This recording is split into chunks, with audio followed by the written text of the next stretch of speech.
9:10 de la mañana, ya saben, hoy se celebra el Día Mundial del Turismo, uno de los sectores más pujantes de la economía regional. Este año el lema es Turismo e Inversiones Verdes, muy ligado también, ya imaginan, a Extremadura. Nos acompaña hoy en primera hora la consejera de Cultura, Turismo, Jóvenes y Deportes, Victoria Bazaga. ¿Qué tal? Muy buenos días. Buenos días. Bueno, acaba de cumplir 2 meses en el cargo, vienen, ya saben, del sector privado, ha sido presidenta de FEXTUR, la Federación Extremeña de Turismo Rural. ¿Cómo ha sido dar este salto? ¿Cómo fue el ofrecimiento del cargo? Bueno, vosotros sabéis que María Guardiola llevaba haciendo, previo a las elecciones, pues el Habla Extremadura, hablando con los sectores, y habíamos coincidido en muchísimas ocasiones, ella muy interesada por el sector, y había hablado de la posibilidad de que diera el paso. Bueno, en un principio yo nunca me lo había planteado, pero era como un final, digamos, de una trayectoria que había estado haciendo de lucha por el sector del turismo y la cultura, que van muy unidos. Y bueno, pues a mí me parece que también es una forma de trabajar y hacerlo ahora desde otro punto de vista, con otros medios, e intentar, bueno, pues mejorar todo lo que podamos en el sector. ¿Le costó mucho decidirse? Siempre cuesta, estas cosas cuestan mucho decidirlas, pero tienes poco tiempo para hacerlo, pero son de mucha responsabilidad, sí. ¿Y cómo han sido estos 2 meses? No sé si se imaginaba así la administración por dentro. Bueno, tenía una idea porque te van diciendo de la complejidad que tiene una administración frente a la agilidad que tiene la empresa privada como nosotros, o las organizaciones empresariales en las que he estado, y ha habido luces y sombras en la llegada, ¿no? Luces porque, bueno, ves posibilidades y cosas que pueden ser muy buenas, un equipo de funcionarios y funcionarias con mucha ilusión y con muchas ganas, además de hacer cosas que ellos han aprendido y han mejorado, y sombras porque algunas de las circunstancias y el tema de fondos y un poco la burocracia tan grande que tenemos, pues hace muy lento cualquier decisión que tomo. Enseguida hablamos de turismo, pero bueno, tiene bastantes competencias en su consejería: Cultura, Turismo, Jóvenes y Deportes. En Cultura, este martes terminaba la cumbre informal de ministros de Cultura europeos en Cáceres. ¿Qué balance hace la Junta de este encuentro? Bueno, este encuentro es un encuentro de primer orden. Conseguir que todos los responsables de cultura de Europa se centren en una ciudad como la nuestra, que no para todos estaba ubicada en su mente de que existíamos y dónde estábamos, pues nos ha abierto una perspectiva y un campo. De hecho, los comentarios de ellos y de las personas que les acompañan eran: tengo que volver tranquilamente para ver Cáceres, para ver Extremadura. El balance es positivo en cuanto a la organización y la rentabilidad que puede dejar en el territorio, y muy positivo en cuanto a la promoción que se hace. Y sobre todo, fijaros, yo avanzaba hace 2 meses, cuando entré, lo importante que iba a ser la cultura en este gobierno, por la transversalidad que tiene y la importancia que hay que darle a esa parte en la que somos de verdad nosotros, ajenos a muchas cosas, a cambio climático, a economía, a afluencia o no de público, etcétera, ¿no? Que es la cultura. Y yo creo que ha venido, bueno, pues a mí me ha venido fenomenal que hubiera una cumbre de este tipo, por darle la importancia que yo quiero a la cultura. Ahora mismo estos ministros y estos países llevan en su retina nuestro Elgar Alvear, llevan en su retina nuestra ciudad Patrimonio de la Humanidad, y llevan a una ciudad que es capaz de ser, bueno, pues un número 1 en elementos culturales, de recursos culturales para el mundo. Y una ciudad que quiere ser capital europea de la cultura en el año 2031. El ministro de Cultura en funciones ha dicho que esta cumbre le va a dar visibilidad a Cáceres de cara a esa candidatura, algo que, por cierto, no ha gustado en otras ciudades, como por ejemplo Granada. La alcaldesa ya ha criticado al ministro por relacionar la cumbre con esta candidatura. Bueno, yo comprendo que la alcaldesa pueda tener ahí un poquito de reticencia, pero hay mucho espacio todavía para trabajar, y tampoco eso nos ha puesto en la primera posición. Sí es cierto, y también lo veo lógico, que el ministro haya alabado, bueno, pues la candidatura de Cáceres, porque Cáceres se lo merece. Cáceres no tiene por qué acomplejarse, al revés, ¿no? Y es una ciudad que tiene todos los componentes que pueda tener una capitalidad cultural europea. Ya lo intentamos en su momento, en el 2016, y ahora creo que tenemos mejores momentos y mejores fases para hacerlo. Yo creo que es importantísimo que se haya puesto en valor, y ahora hay que hacer un trabajo tremendo para que ese pequeño empuje, que tampoco es tan grande, pequeño empuje que hemos tenido para iniciarnos, pues bueno, llegue a ser importante y llegue a ser una candidatura valiosísima, y que podamos de verdad competir en igualdad de condiciones con el resto de ciudades que se lo merecerán también, pero que hay que competir, claro. ¿Le ve, por tanto, más opciones a Cáceres 2031 que a Cáceres 2016? Bueno, mira, le veo que tenemos una experiencia ya previa, que muchos de nosotros vivimos aquella experiencia del 2016 y aprendimos muchas cosas, le veo que hemos mejorado muchísimo como ciudad, Cáceres, en todos los sentidos, en la puesta en valor del patrimonio, en el contenido, que es importantísimo, en la afinidad que hay entre la sociedad y el hecho. O sea, si no hay un apoyo de la sociedad, Europa no contempla que seamos capitalidad cultural, y no nos vale un apoyo porque llevemos una camiseta que ponga Cáceres 2031, como la llevamos en el 2016. Los apoyos son desde todos los puntos de vista, desde el punto de vista económico y las organizaciones empresariales, las organizaciones culturales, las organizaciones familiares, todas tienen que estar aupando esta candidatura, y para ello pues hay que hacer un trabajo importante. Yo creo que ahora estamos en mejores condiciones. ¿Y qué se va a hacer ahora? ¿Cuál es la hoja de ruta inmediata de cara a esa Bueno, candidatura? sabéis que hay 5 años para llegar a buen puerto esta candidatura. Ahora ni siquiera está abierto, digamos, el plazo. Hay que presentar la opción de ser candidatura. Una vez que validemos que tenemos los mínimos, que sabéis que también va el número de plazas hoteleras que haya de aquí al 2031, no solo las que hay, sino las que pueda haber de aquí al 2031. Suele ser además un efecto llamada para inversiones, para potenciales inversiones en alojamiento, en restauración, en cultura, en deporte, en toda la actividad que pueda tener una ciudad, porque la cultura va muy relacionada con todo. Entonces, ahora daremos ese paso para presentarla en tiempo y forma. Y después es cuando hay que empezar a preparar de una forma además muy secreta para que no haya competencia entre unas ciudades y otras, y muy acertada en lo que vamos a ofrecer. Insisto que es el momento de poner en oportunidad las inversiones que pueda haber en un futuro, porque se vende futuro, 2031 es vender un futuro. Vamos ya, si le parece, con el turismo. Es el Día Mundial del Turismo, un sector, decía, muy pujante, que se ha visto en Extremadura también afectado, lógicamente, por la pandemia. Según los últimos datos del Observatorio de Turismo, se han recuperado los niveles prepandemia en casi todos los aspectos, salvo en viajeros internacionales, creo. ¿Cómo ve el sector? ¿Cómo diría que está el turismo en la región ahora mismo? Bueno, pues como lo acabas de decir, el sector del turismo es muy resiliente. Hemos sido capaces siempre de adaptarnos a la situación, tanto económica del país, porque fíjate, la pandemia evidentemente fue un palo muy grande para el sector, porque además, por ejemplo, el sector alojativo no estaba cerrado, pero sí estaba prohibido hacer turismo, con lo cual era un poco absurdo todo, y fue pues muy duro económicamente para las empresas de actividades, de guías, todo lo que vosotros habéis ido contando. Pero sin embargo, el ahorro de las familias revertió casi todo en turismo, casi todo se gastó después en viajar, ¿no? En el 2021 fue un año espectacular de turismo, porque reuníamos por primera vez todas las condiciones que quería la sociedad nacional e internacional, el poco que nos dejaban viajar, ¿no? Que era pequeños establecimientos aislados que evitaban el contagio, que daban serenidad y tranquilidad y que daban productos de primera calidad. Bueno, hemos sabido mantener esto, y el turismo de Extremadura goza de muy buena salud, con muchas necesidades que espero cubrir desde la Consejería ahora, entendiéndoles y atendiéndoles como se merecen. ¿Cuáles serían los retos ahora mismo del turismo en Extremadura? Pues mira, los retos es evidentemente la promoción, que tiene que ser quien nos traiga a los turistas, porque no podemos, por un lado, dejar de recibir turistas, y por otro lado tenemos que recibir más turistas, porque cada vez tenemos más empresas que demandan más turistas. Entonces, el reto de la promoción y la llegada de turistas sería el primero. El segundo sería la digitalización real. Nosotros llevamos 10 años hablando de digitalización sin ella, sin que realmente los procesos nuestros de trabajo dentro y fuera, tanto en la gobernanza como en la empresa privada, estén digitalizados. Que eso nos va a dar muchísimo más valor, nos va a ahorrar en costes y va a hacer más rentable las empresas. Y por último, pues ser capaces de profesionalizar el sector, darle todo el conocimiento que necesita, porque es muy volátil, es muy cambiante, es camaleónico totalmente el sector del turismo. De un mes para otro puede variar y tenemos que estar muy preparados, ¿no? Entonces, traer y atraer nuestro talento joven hacia el turismo va a ser una de las obsesiones que voy a tener, porque creo que la juventud tiene que acercarse más al turismo. ¿Usted se marca algún objetivo numérico? Porque, por ejemplo, el anterior presidente de la Junta hablaba de alcanzar el 8% del PIB en 2025, que el turismo fuese el 8% del PIB de Extremadura. No especialmente. Yo quiero resultados, y a veces ese 8% a lo mejor es muy fácil de conseguir en determinados momentos que nos puedan venir, y en otros no mantenerlos. Yo creo que lo que tenemos que mantener es un sector vivo, rentable, que dé calidad de vida tanto a las personas que están como a las personas que lo padecen en su entorno, ¿no? Que sea capaz de fijar población. Fijaros que somos casi el primer recurso que hay para fijar población, el turismo, y que además de fijarla, traemos población flotante en un número de 2 millones de personas, el doble de los que vivimos aquí, en un año.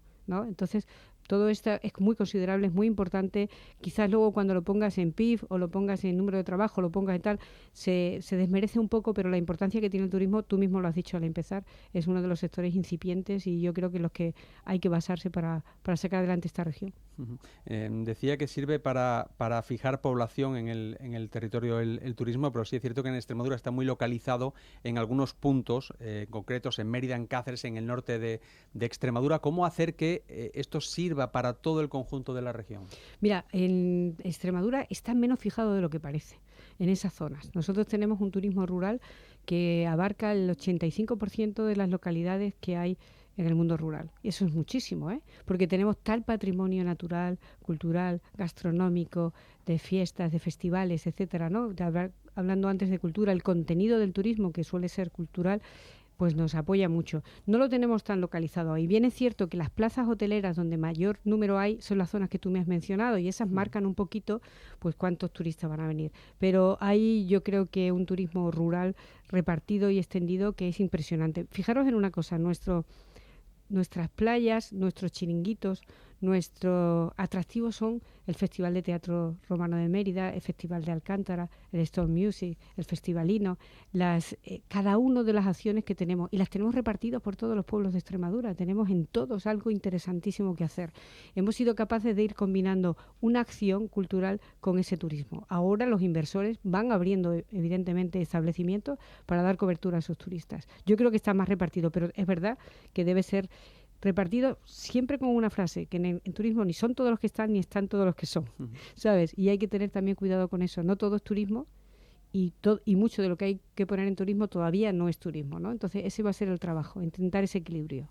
En cuanto al turismo internacional, decía que es uno de los pocos datos que no se han recuperado de antes de la pandemia. ¿A qué lo achacan desde la Mira, pues Junta? en concreto al inglés, pues que hicieron un Brexit, se salieron de Europa y su capacidad de viajar por Europa es muy complicada ahora. Teníamos un turismo senior que venía en barco desde Bilbao o desde Santander, que hacía 1 o 2 noches, que valían casi por 3 de un turista nacional por el gasto que tenían tan tremendo, que con el Brexit se nos fue. O sea, no son culpas nuestras, son cosas sensibles al turismo que funcionan así.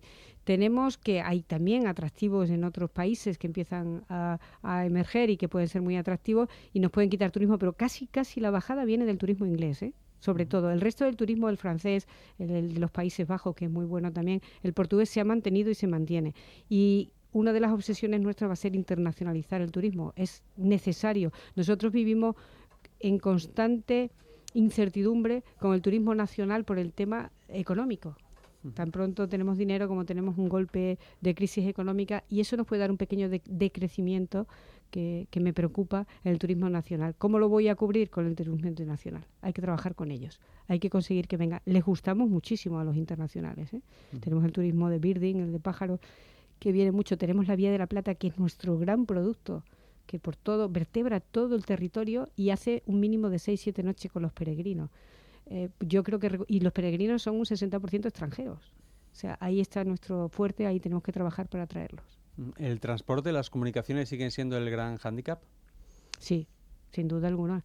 De la debilidad virtud. Estamos intentando vender que no tenemos que pensar en el transporte para venir a Extremadura y que merece la pena estar aquí y no pensar en ese trayecto, pero imaginen que una persona puede decidir irse a París hoy y en 3 horitas está en París.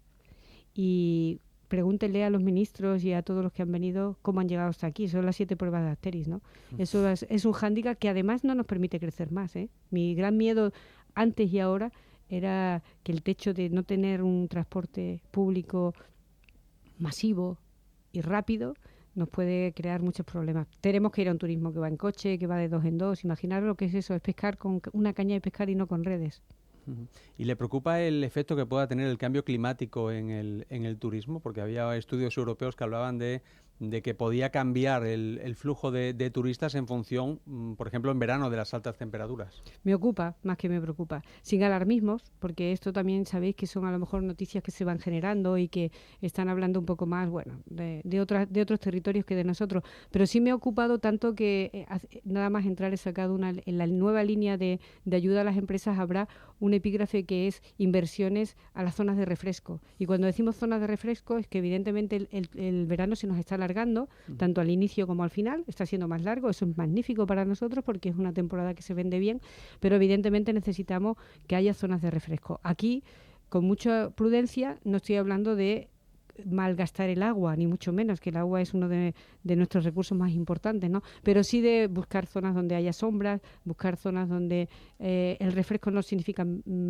piscinas de enormes, ¿no? Y piscinas, sino zonas donde te puedas dar un chapuzón y refrescarte, zonas de aparcamiento y tener un poquito más preparada nuestros establecimientos y nuestros pueblos, que a veces no tienen esa zona de refresco para la gente, en esos momentos, en esas horas del día que sabéis que es imposible salir a la calle y que tenemos que tener a estos turistas en algún sitio. Entonces vamos a trabajar en ello. No estamos alarmados, pero sí queremos hacerlo. Y también vamos a hacer otra vez de la debilidad virtud.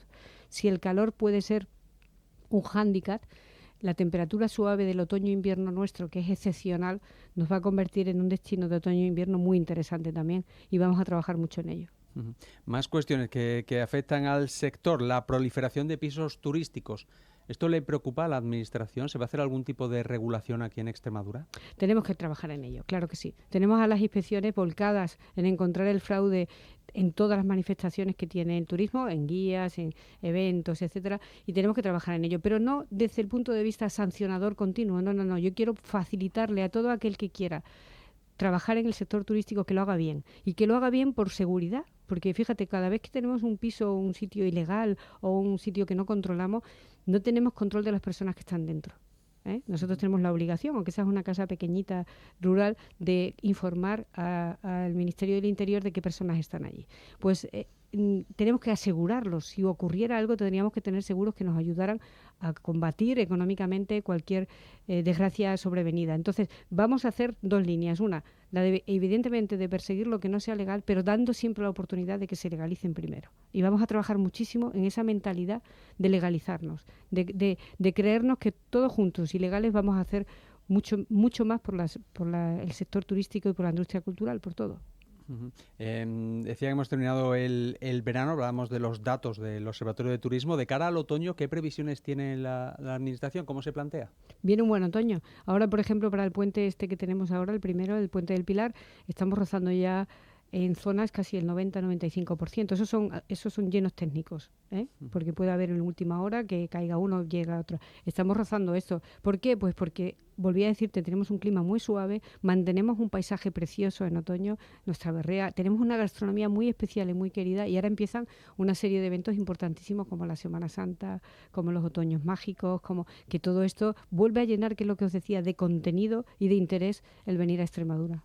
Uno de los nichos de población más interesantes para el turismo en los últimos años es el llamado turismo plateado, el de la tercera edad, gente que tiene ahora dinero y tiene sobre todo tiempo. ¿Cómo hacer para potenciarlo en Extremadura? Mira, lo comentaba antes cuando te decía que el turismo internacional que viene a Extremadura es un turismo senior, que es lo mismo que plateado, ¿no? Que evidentemente no tiene problemas de venir un lunes, un martes, un jueves, y que además les gustamos. ¿Y sabéis por qué les gustamos? Porque aquí se vive con tranquilidad. Y a cierta edad uno busca tranquilidad, sosiego, paisaje, buena comida, comunicaciones cortas y buenas, como luego dentro de nuestra región puede haber. ¿Y cómo lo buscamos? Evidentemente con promoción, pero ellos mismos lo hacen, buscan este tipo de sitios donde pasar estancia. Y luego no somos un turismo excesivamente caro, tampoco excesivamente barato, que no sería bueno, pero no somos excesivamente caros. Hay que reconocer también que este turismo senior, este turismo de plata, si es nacional, no está económicamente muy boyante, pero si es internacional viene con otra mentalidad y otro dinero. Entonces tendremos que acomodarnos a las dos economías y a las dos necesidades para tener oferta de todo tipo. Debemos tener siempre oferta de todo tipo.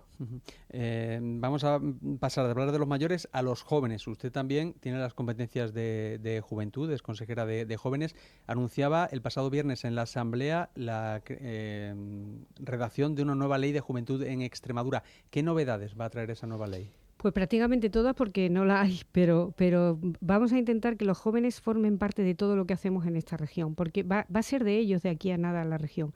Y ellos no tienen que heredar una región en la que no se encuentren, sino que tienen que heredar una región en la que se encuentren. Desde el punto de vista de contenido va a ser el que ellos quieran, pero lógicamente hablaremos de vivienda y facilitaremos la vivienda y la emancipación para ellos, facilitaremos la cultura y el estudio para que ellos puedan moverse, el tránsito para que puedan estar de un sitio a otro y el trabajo, que es básico. El emprendimiento y el trabajo para el joven, para la joven es necesario. Y vamos a meterlos absolutamente en todo lo que hacemos. Fijaros, un ejemplo os pongo. Vamos a crear desde la consejería, que sabéis que también tenemos patrimonio, pues una mesa de patrimonio y juventud. Los jóvenes no conocen la importancia del patrimonio, y cuando digo patrimonio no me estoy refiriendo a esto que todos genéricamente sabemos decir muy bien. En Extremadura hay de todo, sí, pero ¿qué es todo, no? Restos arqueológicos, la importancia de conservarlos, la importancia de reconocerlos, la importancia de ponerlos en valor. Tenemos que hacer suyo todo lo que tenemos en Extremadura. Entonces esa ley contemplará todo lo que ellos necesiten para quedarse y vivir aquí con nosotros. Y una de deportes, el Rocódromo de Cáceres, que tiene que estar terminado el año que viene para no perder la subvención del Ministerio. ¿Cómo va este proyecto que ya se ha anunciado después de ese maravilloso oro de Alberto Ginés en los Juegos? Bueno, pues retrasado. Ya sabéis que yo he anunciado que tengo retrasos en la justificación y la ejecución de los fondos Next Generation, que es parte de ellos, que tenían que han empezado ya en agosto a trabajar, pero estamos muy pendientes del Consejo Superior de Deportes, que emita lo que tiene que emitir, que son cesiones de ayudas y todos los trámites que tiene que hacer. Esto es un poco tu pregunta inicial de cómo me encontraba, ¿no? Pues me encuentro que a veces estoy atada de pies y manos por este galimatías de lo que supone que el Gobierno central active cosas que nosotros podamos realizar. En el aeródromo nos pasa, con mucha ilusión. Mira, todo lo que sea deporte para los jóvenes es integrarlos, ¿no? Todo lo que sea deporte para los jóvenes es importante. Y si ellos eligen el Rocódromo y eligen estar ahí, los valores que el deporte le aporta a la juventud son muy importantes. Bueno, pues estaremos muy pendientes a ver si se consigue cumplir ese plazo o no. Victoria Bazaga, consejera de Cultura, Turismo, Jóvenes y Deporte, muchísimas gracias por estar en primera hora con motivo del Día Mundial del Turismo. Muchas gracias a vosotros. Bueno, pues ahora ya llega la tertulia.